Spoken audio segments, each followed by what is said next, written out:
need more time.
Out of mana.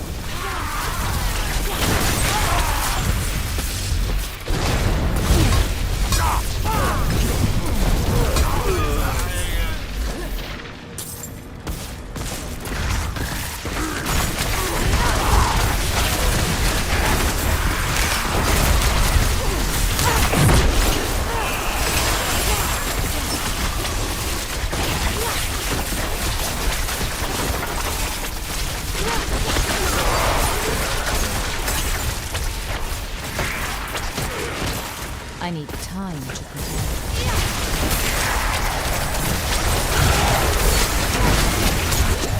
I'm out of mana.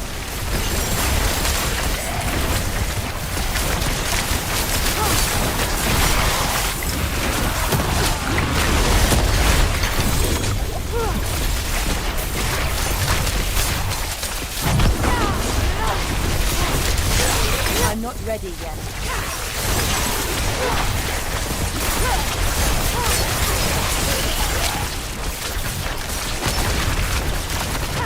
I'm not ready yet. Out of mana.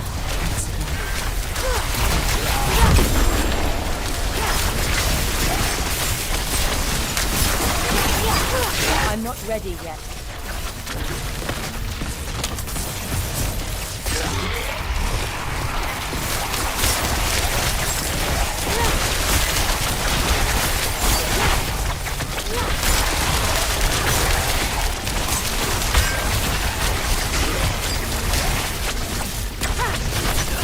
Ready yet.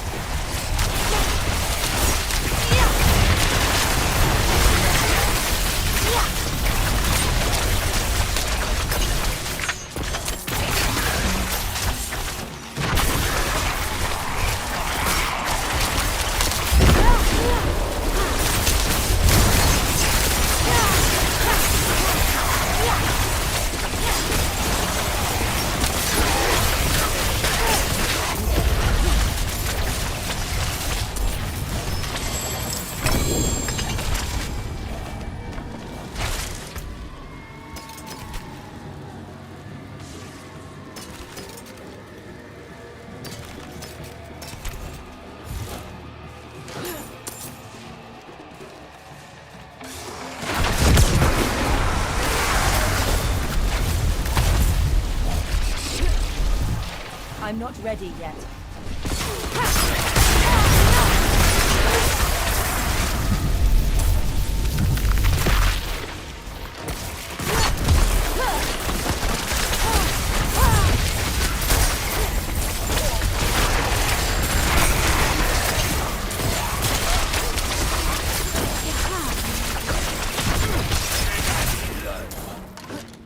I'm not ready yet.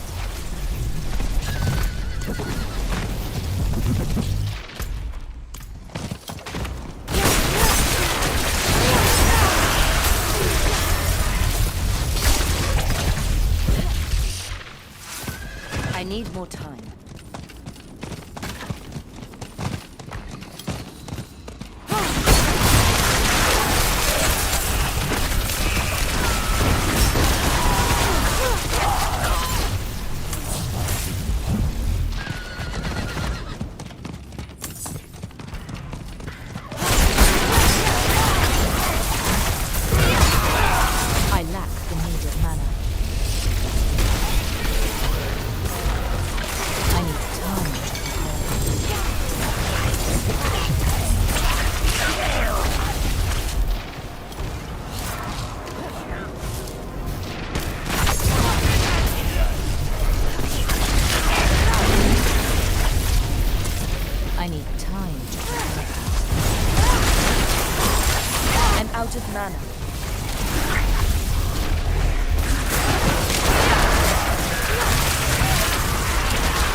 ready yet.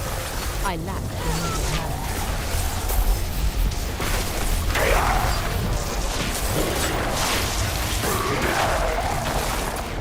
I need time to prepare.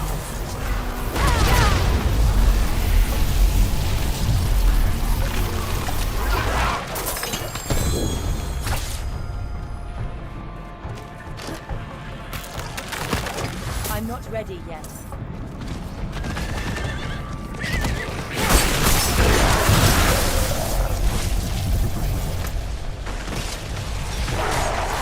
I'm not ready yet.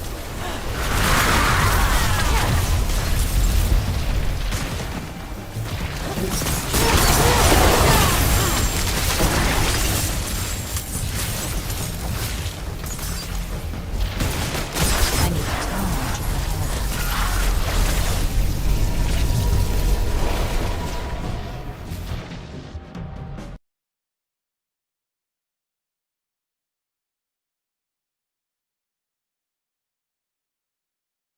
Introduced himself only by name and introduced the girl to Samia. The girl was surprised and asked the blacksmith if he had come to these parts from the north. The man replied that he really came from there. Due to circumstances, he settled in the Black Forest and worked as a blacksmith. Rika said that now she understood why she had not seen his products anywhere before coming to this city. Izo asked Rika why she wanted to become his student.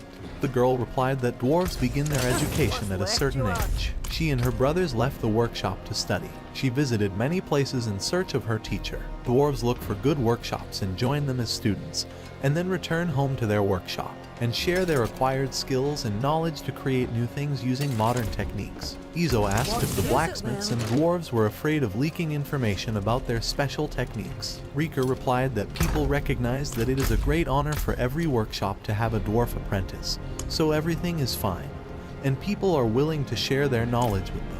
When she arrived in this city a few days ago, she found one of the knives made by Izo, and then let her brothers go to look for workshops and teachers without her, since she had decided on her choice. Therefore, if Izo does not accept her, she will have to go on a further journey alone, because the brothers have already left. Izo was displeased with the girl's naivety and asked her not to be so careless in the future. After that, he said that he would accept her as a student, but he had 4 conditions. First of all, he didn't like that she could sacrifice herself so easily, so she shouldn't have behaved like that. Secondly, he does not have enough space in the house, so they will have to build an extension. Thirdly, based on the previous paragraph, she will have to help him not only in blacksmithing.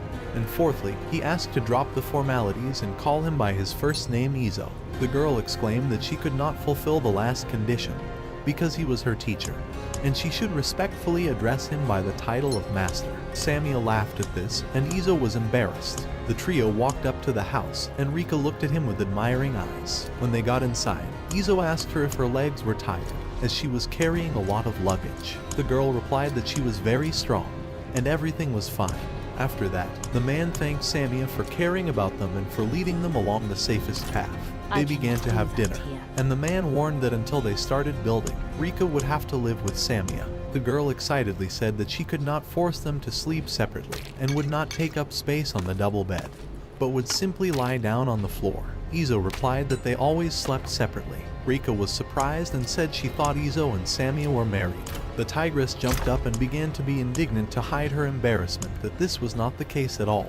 Izo replied that so far there had been no such connection between them, and then Samia was surprised by his words so far. After that, the man wondered if representatives of different races could get married at all, because Samia was a beastman. Rika calmly replied that she realized that they were just a family living in the same workshop. Izo began stroking Samia's head and said that they were really a family. After a night's rest, they weeded the ground to make room for an extension to the house and dug holes for poles. Samia went hunting, so Izo and Ricky were left alone. The girl was used to hard work, her muscles were strong, and she worked at a fast pace with the blacksmith.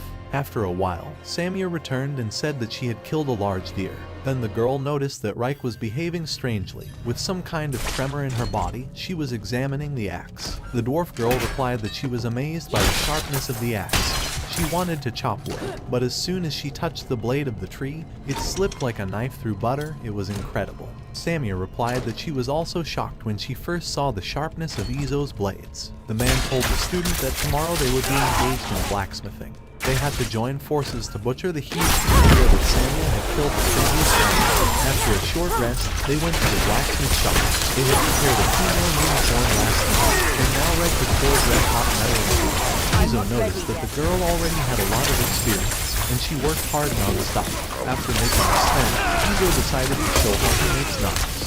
However, he didn't know how he could teach the girls the privileged skill that the goddess had given him. He decided to be honest, and admitted that he did not know how to teach his business at all, so Rika would only have to watch his work. From his own observations, understand what to do and how to do it.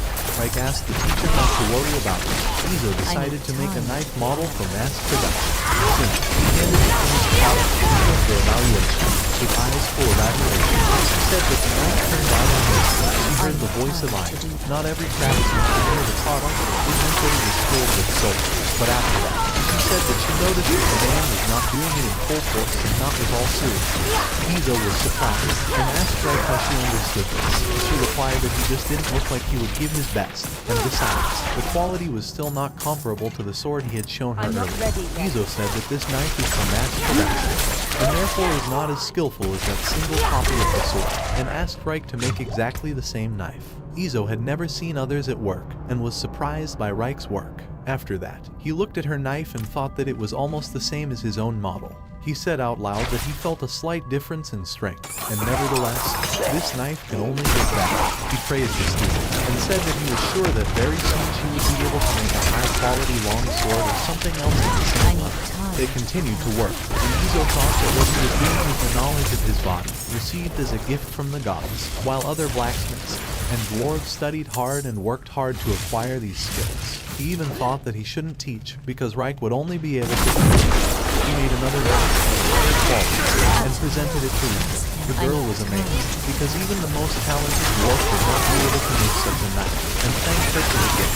Samuel went into the smithy and said that she had finished processing the meat and skin. He congratulated Rike on her first knife, and together they walked to the campfire outside, where meat was already being cooked on sticks. Rike saw that Izo was using magic, and the man once again replied that he could only create simple spells. Suddenly, Samia proudly said that Izo not only did magic, he also had a last name. Rike asked the teacher's last name, and when she heard it, she said that she was now Rike Tanuga. The man asked why, and then the dwarf replied that since she now belonged to his workshop, she took her last name from the name of this forge. Izo said that he did not want to name the forge Tanuga, and when the girl said that it would be Rike Izo, Samia complained that she also wanted to call herself Samia Tanuga or Samia Izo. The man thought that he had offered her to live with him, and since they were one family, he allowed her to bear his name. After dinner, Izo wondered what his special skill would bring to this world, since Rike said that no one had ever created such sharp objects like it. Thanks to Rike's serious attitude at work, as well as Samuel's willingness to help, Izo had more time to concentrate on working at the forge. In their Izo workshop, the speed and efficiency of work had significantly increased. About once a week, they went to the market to sell their products. One day, Marius told him that more and more people in the city were asking him where to buy that blacksmith's goods, and when he would come to the market again. Izo thanked the knight for the publicity and help. After that, the merchant, who regularly bought swords from Izo, also said that he would visit him later. The general model sold out best. This is a standard knife that even housewives were willing to buy. It was very sharp to cut through, but not as dangerous and dangerous like other models. The middle-class model was for those who were used to handling blades with a quality several steps higher than usual. Such knives and swords were acquired by knights, drawers, hunters, and mercenaries. Izo did not flaunt the latest model. It was a high-quality combat suit, which he was going to give to a worthy person when he was convinced of his merits and the right to wear such a suit. He carried it with him to the city in case he met such a knight, but always left it wrapped in cloth and did not show it on the counter. Goods were sold quickly today, and the man and his charges went to have lunch with sandwiches. Izo said that the people who bought the goods from them spread good information about it. Rike reminded them that they need to think about replenishing warring coal reserves. Izo realized that he really did not have a supply, and everything in the house was already run out. He decided to ask the merchant who was working with determine the suppliers of the resources. The merchant was just walking towards them. Izo told the man that thanks to his advertising, they were able to sell everything very quickly. The man replied that he was happy for them, and added that he was asked to stock up on a large number of products from the Izo forge. The blacksmith replied that if he had known about it in advance, he would have made more goods before coming here. He appreciated the hard work of the blacksmith and said that he was going to open his own store instead of a small shop in the market. In this store, he was going to place various goods from artisans with whom he collaborated, including music. The merchant introduced himself by the name of Camilo and shook hands with the new partner and said that he was glad to have him. Then he just said that he lived in the Black Forest. The merchant was surprised and told the blacksmith that he could live anywhere, but then realized that since he was a northerner and he was accompanied by a few servants, they would really feel safe in the forest.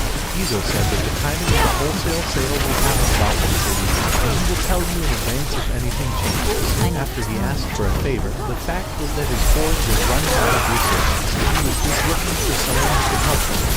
Camilo said he would buy and deliver the materials to them with a deduction from the price of the finished products. Izo was very glad that he was able to negotiate a supply of ore and coal so easily. Camilo said he would be waiting for them next week, and then he said goodbye. Izo, right as Samuel arrived a week later as the events Camilo had told him. The store turned out to be a huge two-story house. There really were a lot of different goods inside. Izo's sword and knives hung on the wall on the supplies in a frame. And information about his forge was listed in the front. It did not look at all like a counter for sale, but rather like an object of a museum exhibition. Camilo greeted his friends and asked them to go to the second floor to talk. Izo looked at the items he had brought and he left from the store. Camilo replied that he needed everything he had, as these products were really selling out quickly and were popular. Izo was surprised and asked Camilo, was he really such a famous merchant? The man replied that he had a lot of connections. He sold things to the general public, travelers, professionals, etc. Izo thought in his mind that it was like a supermarket from his previous life. Camilo asked Izo to make a custom sword, but the blacksmith refused. He said that he had to know the identity of the person to whom he was supposed to make the sword, as well as his fighting skills. So he would prefer to choose the warrior for whom he wanted the sword. Camilo suggested checking the customer for his skills and then place an order through his store. Izo agreed to this offer, but decided that an auction would be suitable as a test. The customer could reach his forge in person. His house was in the forest, and the customer can walk along the forest path, passing obstacles in the form of animals and other dangers. It means that he is already worthy of something and can possess some weapons skills, and he can also place an order through the Camilo store. He asked the merchant to refer a potential client if the man himself considered him worthy or not. Camilo agreed, and Samia and Reich supported Izo's decision. After that, the blacksmith asked if Camilo had purchased the materials needed for the forge. The merchant escorted them to the warehouse, which was as huge as the store. There were significantly more materials than for 1 week. Camilo said he can maintain such stocks regularly. Izo asked how much the merchant was willing to charge, and when he heard, he was shocked. Only a quarter of the wholesale price of finished products. The blacksmith asked why it was so cheap. After all, they brought good profits. Camilo replied with a smile that he had received so much from his store. He was ready to take care of those who would bring him even more money in the future, and with whom he was going to build a long-term cooperation. So in the beginning he wanted to help Izo as much as possible. The blacksmith thanked the merchant and asked if he had thought about how they could get all the materials to the forge. The merchant replied that he had not thought about it, but he had an old unnecessary cart, which he was ready to give away for free. Izo, Samia and Reich carried the ore and coal to the cart and went home. Along the way, they thought that thanks to advertising, people could come to them directly to the forge, and it would be good to clear the only path that led to their house. Suddenly, Samia smelled the wolf and asked everyone to stop to wait for him to pass by. Izo said that they often began to encounter wolves. Samia replied that they would soon have a brood, and therefore they would soon be able to see them together with the little cubs. Reich asked why the wolves were peaceful in this forest and did not attack them. Samia replied to the girl that there were a lot of tree deer and grass rabbits in this forest, so no one needed to worry about prey, everyone was in abundance, and therefore the wolves were not aggressive. Moreover, they felt Izo's power and did not approach him. Samia asked Reich never to go into the forest alone, and if she needed anything, she should always go accompanied by either her or Izo. Reich said she understood everything, and then suggested that the local wolves had evolved due to the power of the forest. Samia said that not only were they dangerous, there were also bears in the forest. At these memories, she clutched at her long-heeled stomach. Izo noticed this, and thought that the black bear that injured the girl was still wandering somewhere in the forest and causing her fear and apprehension. The black bear, sensing other people's smells, slowly approached the blacksmith's house from the thicket of the forest day after day. Izo started to create new weapons thanks to the acquired materials. Reich told the teacher that the new parts turned out better than the previous ones, and was glad that they were able to stock up on more metals to try and experiment on something new. They put the cast iron purchased from Camillo in a magic furnace, which did not form slabs. This was effective, because thanks to this they could use the metal without falling she wasn't used to. Special reasoning helped Izo to work efficiently, thanks to which his business flourished without the need to hire additional staff. A couple of days later, Izo managed to take the item into his workbench. Samia asked the blacksmith to come to her for a moment. The man was surprised when he discovered that the girls had finished making the roof of the annex while he was working at the forge. He thanked the girls for their hard work and apologized for rarely visiting him in the house this week.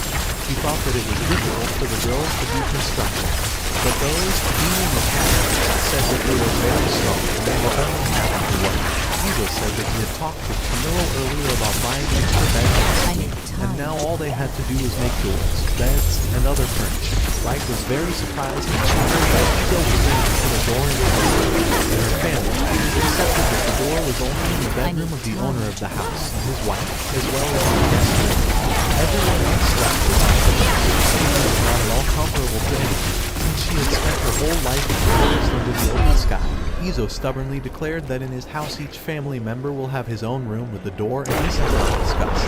Samia asked the man if he was going to go to the city this week. Izo replied that he was going to stay at home, and after that he decided to give them all a day off. Ever since he came to this world, he had worked hard every day, but now he had a lot of finished products established, so he decided that they all deserved one day of rest. The next day, the whole family decided to go fishing while they were in the house cooking. As Izo had wanted to experience his arrival in his house, they took out fishing rods and hooks and collected worms and beetles hiding under rocks. Izo thought that Samia and Reich would be afraid of worms, but they couldn't be scared like that, and they picked them up with interest. After that, they launched the bait into the water and waited in silence for the catch. Samia and Reich fished with ease, but Izo was unlucky. The girls laughed and said that the worm was too strong, and they did not swim up to his foot. They took a break for lunch, after which the girls rested. When they woke up, they continued fishing. In the end, each of the girls caught 3 meals. That's one for each family member for 2 meals. Peter, still fiercely hungry for a catch with a menacing look, did not want to be so disgraced in the eyes of his friends, and wanted to catch at least one fish. Suddenly, his hook began to twitch. Izo pulled the rods and caught 1 fish. The girls praised the head of the family, barely suppressing laughter at his proud appearance. The fishing was not very productive, but they rested. Izo decided to work to build a house. The building was complete, and the whole family celebrated the success.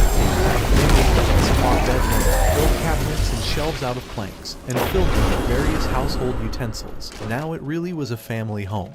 Izo returned to his bedroom, and they converted the study into a guest room. Not far from the house, they began to clear the land in order to plant it with seeds bought from Camillo. The shovels and hoes created by Izo at the beginning of his career finally came in handy in his own home. He wanted to live completely alone. Samuel taught beer and pears. They collected nuts and berries. But vegetables and grain still had to be bought in the city, which is why the man dreamed of making his own vegetable garden. The next night, he finally went to his bed, which had been occupied by Samia, and Reich was sleeping on a hammock next to him. Before that, as in his previous office life, he slept at his desk. Apparently, he will never get rid of the workaholic habit. The next morning, a girl in combat clothes with a scar on her face came to their house. Her name was Helen. She was a mercenary, and decided to order new blades from Izo, since the previous ones had fallen into disrepair. Going inside, the girl said that it was difficult to find this place. She avoided the animals in the forest, even saw a bear in the distance, and walked towards the smoke coming from their chimney. Sammy attempted to mention the bear. Helena said she could have killed him, but her current swords wouldn't have been up to the task. Izo examined Helena's current weapon. They were 2 short swords of very high quality, but they already had a lot of scars on them, and it was difficult to sharpen them again. Izo decided to make exactly the same, but first he needed to see Helena in battle to understand how she works with such weapons. They were now in the forest. Helena showed a few moves on her, but it wasn't enough. Izo wanted to nominate Sam, as Helena was an experienced archer and a strong beastman. but she refused and said that Izo was much stronger than her, although he did not see his own potential. The blacksmith agreed to a training fight and came forward with a sword in his hands, hoping that his body itself knows what needs to be done. Helena was incredibly fast, and Izo barely had time to dodge her attacks. He endured 15 minutes of fighting until he was completely exhausted. Helena said with a laugh that she only wanted to show a couple of moves, but got carried away. She was a famous warrior. She was even nicknamed the Lightning Sword for her high speed. Izo told the girl that she would be able to come for the finished sword in 3 days. Helena wanted to continue the fight, but the blacksmith said her duty would make blades much longer. Then the girl, with a cheerful and energetic look, said that she would like to see how he would make I swords. need more time. Eventually, Izo accepted her to live with blades for all 3 days. With a cheeky laugh, Helena thanked the man by slapping him hard on the back. That's how Izo accepted his first customer. I'm not ready yet.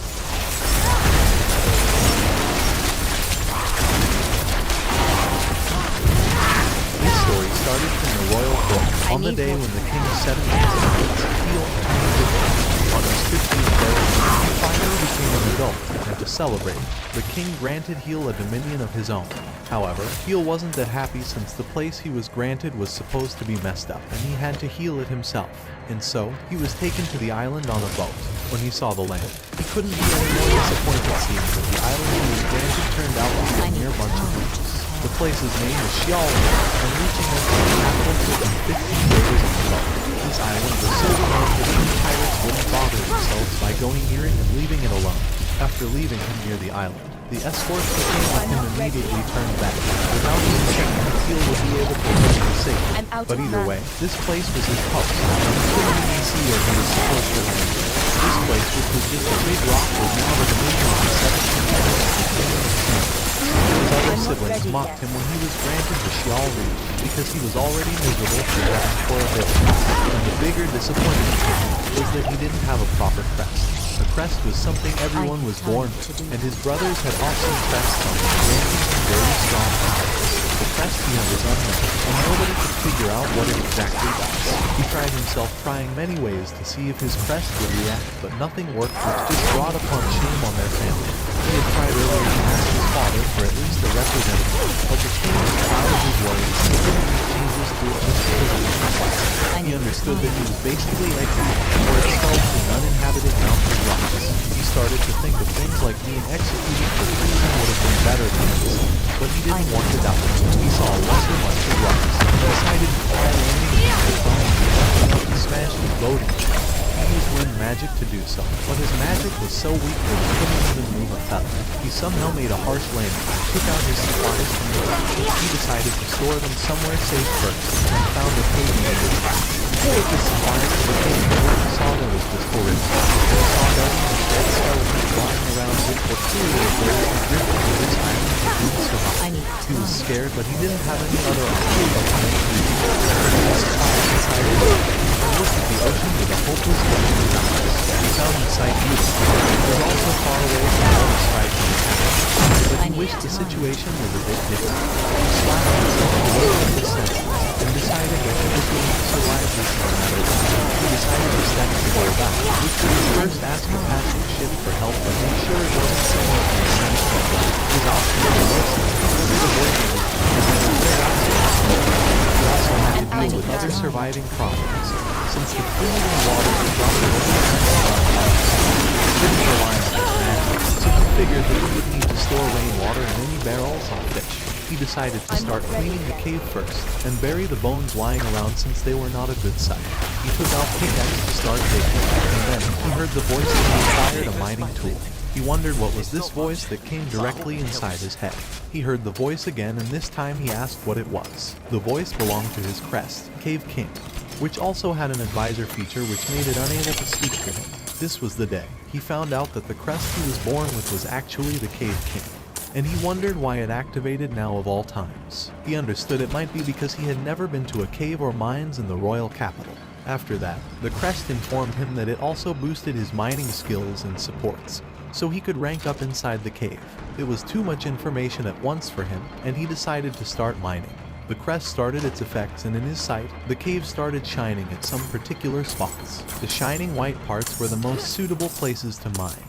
and it was calculated properly for him so as to avoid any cave falls or breaks. He gave it a try and hit one of the shiny places in his front, which caused a strong blow to the spot. He was surprised to see how effective his mining was because of his crest, and since he was well supported with the might being effective his crest, he could continue mining without any problem. He decided to start first by making a room to sleep for himself, and kept mining with determination for some time. Soon, he even started to have fun doing it. He mined a few meters further into the cave, which made him notice that the was increasing the more he advanced inside the cave. It was because the amount he could dig was increased due to ranking up of similar skills, and then the crest advisor asked him if he wanted to retrieve the 168 rocks he had dug up to now. He wondered where the retrieved rocks would go, but the crest informed him it would be stored within the crest. He again kept digging more and more, which eventually led him to notice it was being hard to mine with all these rocks lying around him. He decided to retrieve the rocks, and they went to his inventory like Minecraft. The crest further added the automatic retrieval option to support him, and he realized that he might make it to the other side at this rate, so he decided to dig downwards now. After digging a bit more, the crest informed him that he was now 10 meters below the point he started from. However, he was still not sure what meters were, and he took a break to look at his inventory. He was amazed to see that he got copper, bronze, and even gold ores from just mining here. Although he figured that gold might not be much help on an uninhabited island. And then another rock piqued his interest. It was the magic stone, which he wasn't sure how it could be used. The crest also had the feature to provide him information on the rocks, so it made him learn that the magic stone could be used to increase the magic power of the user.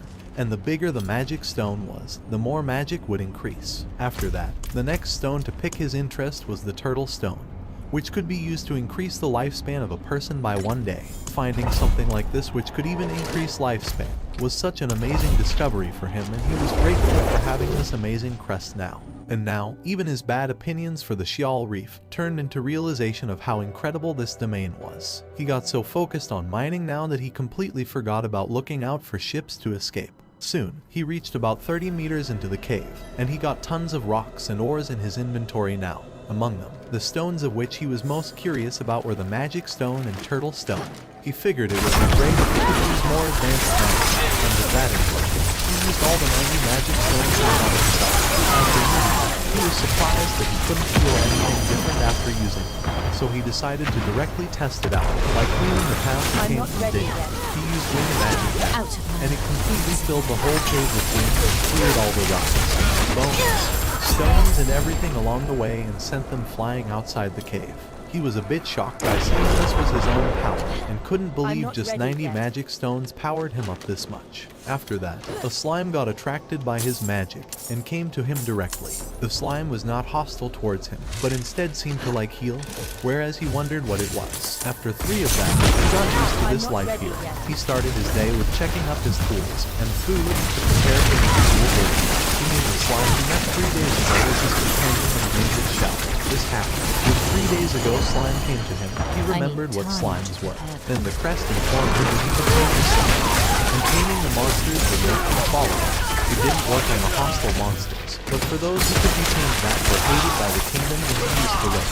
But here in this cave, there was no one who was judged for whatever he did. He tamed the slime and gave him information. He was glad to have another living being. He thought that Shell couldn't understand.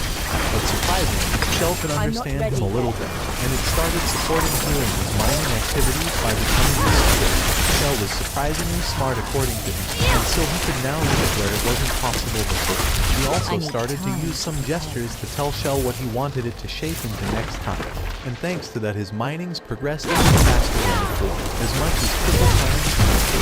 And with this increasing progress, he had consumed 500 magic stones on himself. And now, with his powered-up magic, he didn't have to worry about food anymore. And in the nights, Shell would also become his pillow in the exact shape he wanted it to be. Later, while mining, he found around 10 more slimes, and it would be easy to communicate with, showing how special the Shell was in his life. It was okay to come although as long as they didn't come in his way of mining.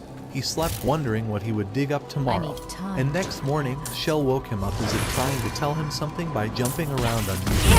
He wondered why Shell was doing it, and noticed the direction Shell was trying to point out. He noticed there was somebody, and immediately rushed there, only to find 3 beings who were drifting towards his island. They were green goblins, and it seemed that their boat crashed into the rocks. He was hesitant since they could prove to be dangerous for him, and because of that most humans used to kill goblins at first sight. But Shell wanted him to help him, and he himself figured that he wouldn't feel good if he just left them to die here. He used a recovery spell on them and took them to a safer place. After that, he immediately left them in a safe spot, and once their lives were out of danger, he got back inside the I'm cave. not ready. He asked Shell to inform him if anything changed with their condition and left him to watch over them. He knew if he was to be too careless with the goblins, then they might just attack him. He thought that he might be I'm not okay ready even if yet. something happened, thanks to his strength and magic power. He was a bit anxious but decided to calm down and get back to mining. He started digging, and he felt good by mining. It was as if it became his hobby, which made him forget everything else, and soon he checked if there was anything new in his inventory. This time, he found 2 new stones, one of shining stone which doesn't lose its shine, and the second one was the I'm not Misogi ready stone yet. which had the power to lift any type of curses for him.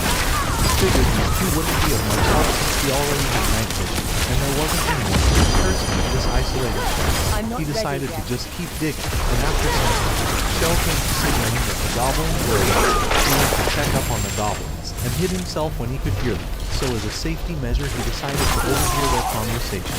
Meanwhile, one of them seemed to be checking out Heel's food and others tried to tell not to do so. The General Goblin, I'm not Elle ready noticed yet. Heel's presence and immediately got on his guard. The Princess Goblin told her to lower his weapon because Heel was the one who saved him. Elle couldn't do so since he thought of Heel as I a need more dangerous time. person. Whereas, Heel was surprised to know that they spoke the same language, which could mean that the goblins might be from the same continent as his. He told them that he didn't plan on doing anything to them, but Elle couldn't trust a human just like that. Elle stated that he might be planning something since the expression on Heel's face said so. Heel was confused to hear that, then Shell turned into a mirror, and when Heel saw his face in it, he was himself shocked just how scary look he was making right now. He looked super dangerous like this, and he realized that he had been becoming something else by mining a lot daily. He fixed his expression, and told Elle that they could eat his food since he could just get more, as he demonstrated how he could get more food by using wind magic to catch fishes. Elle was shocked to see how strong see Heel that was, look and in your asked him eye. why he didn't just kill them if he was this strong. Princess Goblin Rai tried to make Elle understand, but she wasn't feeling and collapsed on the ground. They got worried about their princess, and Heel asked if she wasn't healed yet. The elder goblin Vari told him it wasn't the case, and Rai was actually cursed with the life-shrinking curse. They fell in despair seeing that their princess reached her time to go, and started shedding tears of sorrow. Heel saw the things turning out bad, and he stopped Vari and Elle from giving their own lives along with hers. He told them that he could cure her, to which Elle expressed his anger stating they tried everything there was. After that, he decided to use the Misogi stone he found earlier, and used it on Rai. After that, since her lifespan was shrunken as well, he used 79 turtle stones on her.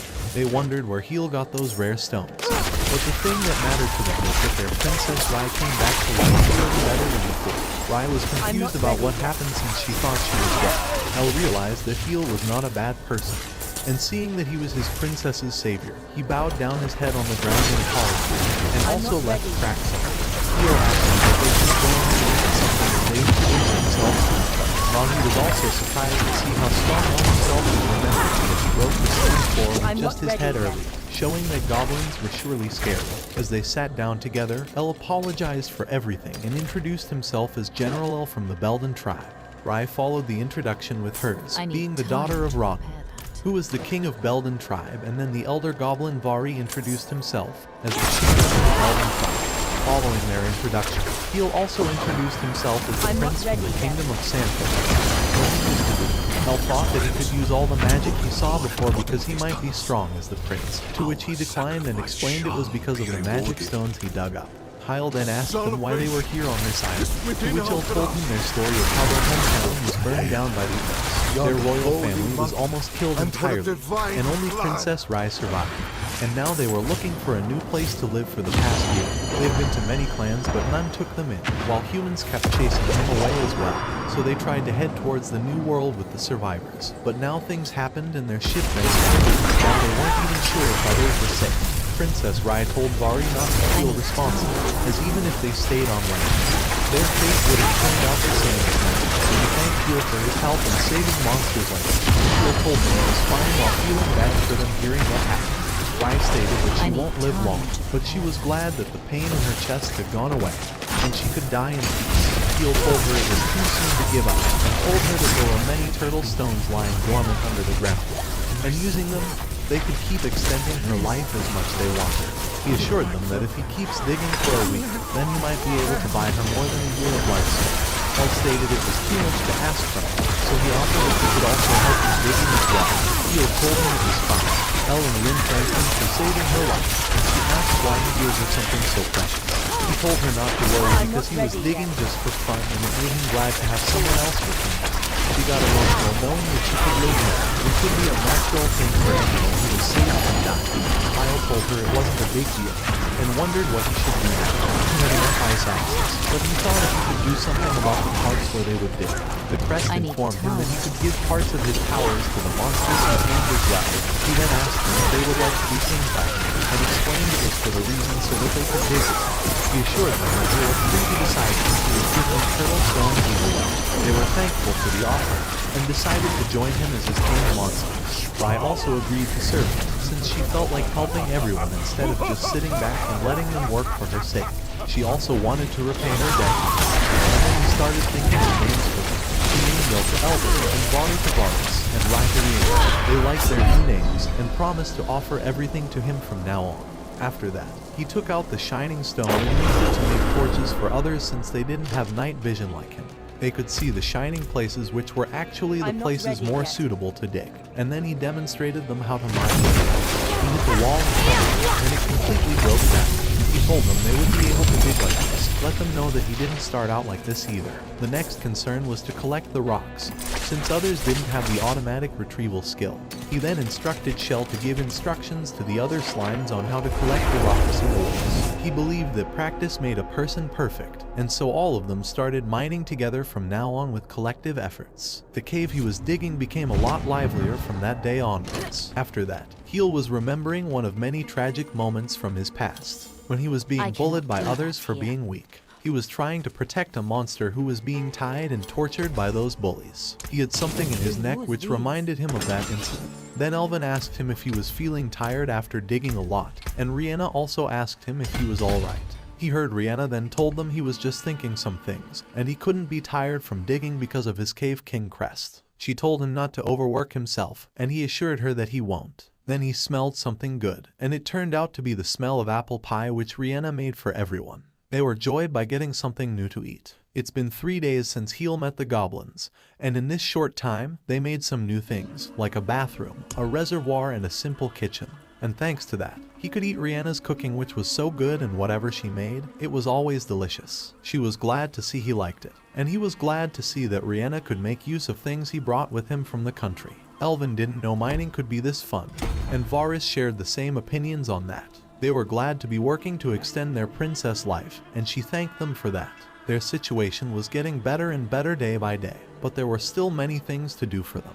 He didn't have some necessary resources yet, and some other concerns were getting more variety of food other than fishes and clothes, since their current ones were deteriorating slowly. He didn't have much hope with help from the outside, by stopping a ship if it comes and using his gems to buy supplies. But the main thing he felt different in himself was that he had slowly started to think and have concerns like a real lord of a country.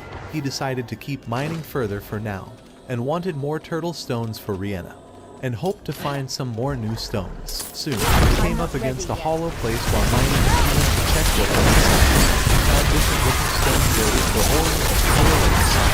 They looked different than the shining stones, and after walking a bit further, he noticed that the dirt here was different. Suddenly, when he raised his head, he saw a very big spider in front of him. He didn't move at first as he looked his face in the spider's eyes from up close, and was scared if he would be eaten. He started using magic to counter the spider, but unexpectedly the spider ran away from him.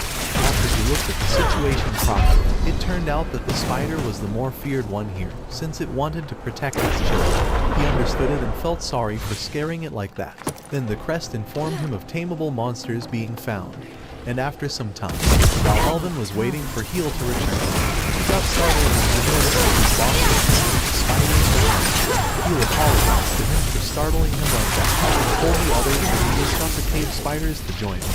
Varus was surprised to see how big these spiders were, since usually they were just about as big as him. Varus informed Heal that the silk from these spiders was stronger than iron, and they had powerful poisonous effects. And they were also known for their dangerous nature, including eating monsters and people. He learned then that the dirt in the back of the cave was actually their waste. Varus told them the good news next, that the dirt from cave spiders could be used for raising crops, which would make farming easier.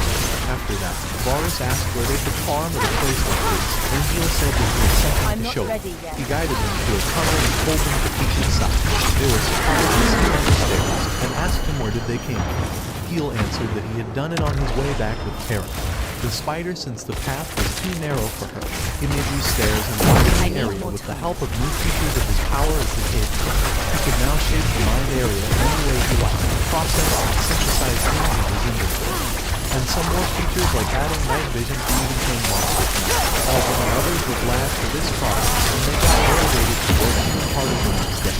He'll announce a welcome party for Taryn and his children, and for that, Green offered to grow lots of chickens. He planned to remodel this island in future and add more things to it. Elvin and Varus kept making ice axes, and He'll helped them at the parts when they didn't know how to work. He stated that being able to make iron tools in a place like this was itself a huge advancement for them, while Rihanna was tasked with knitting clothes with spider silk. After that, he instructed them to do the wastes at one place, and soon he learned another thing about Terran, which was its speed that was faster than anything he knew. After that, he used the place collected with spider waste to sow an apple seed, which grew fully in almost no time.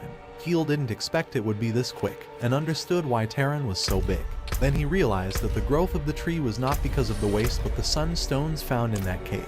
He couldn't find those stones anywhere else, so he knew he should save them carefully. He called out Rihanna and left her in charge of the sunstones and the planning